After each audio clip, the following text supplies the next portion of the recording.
lang natin yan. Tapos dito. Ayan.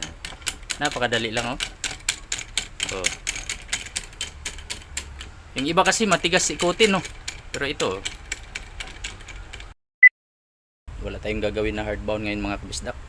So ang gagawin natin ay linisan lang po natin itong ating machine. Tapos maglagay po tayo ng langis dito para hindi siya matigas ikutin ito. Ayan, lagyan po natin dito yan sa ilalim. So gamit lang po tayo ng brush. Basahan. Ito talaga yung paglinis namin yan, para tanggal yung mga sa gilid-gilid niya, kalikabok. Tapos mamaya ay maglagay tayo ng langis. So kailangan muna natin linisin.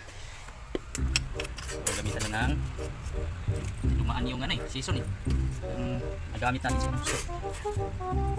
Dito.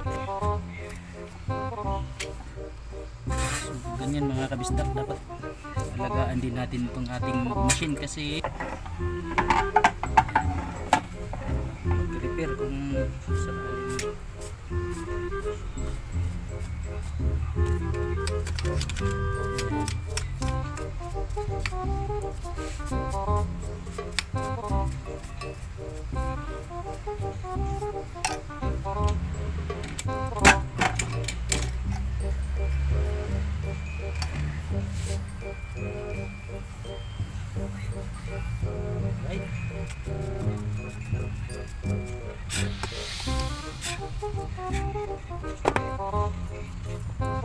ito po yung gamit ko na langis, oh.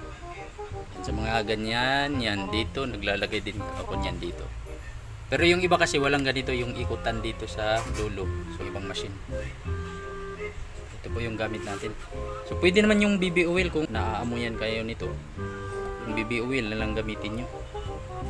Pwede nga siguro kahit mantika. So sa inyo yan kung ano yung gusto nyo langis na gamitin. Alright, so maglagay lang po tayo dito. Dito yan. Kunting-kunti lang ito. May traha po yan. Kung makikita nyo yan. Umiikot yan. Hindi siya matigas ikutin ito. Yan, pag ganyan. Yung pag sirado o yung pag open. So yan mga kabistak, lagyan na po natin kunti lang. Alright. Pasok lang natin yan. Tapos dito. Yan, tapos dito.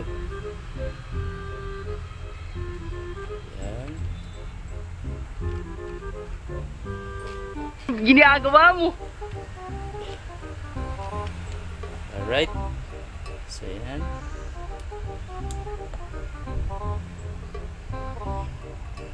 Tapos ikot-ikutin na natin para kumalat yung langis.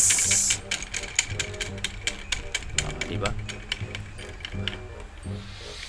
Tapos napakadali lang, oh. Oh. Yung iba kasi matigas ikutin, no. Pero ito, isang ano lang yan, kamay. Nilalagyan natin ng langis yan.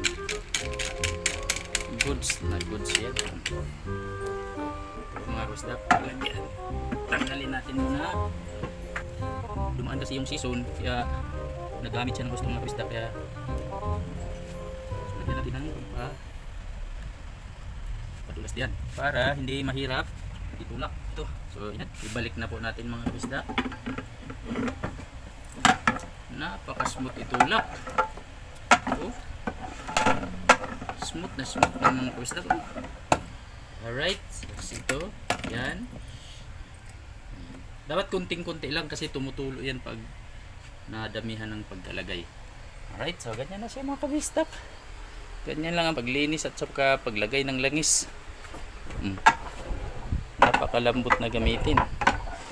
Malinis na, may langis na, ready to stamping na.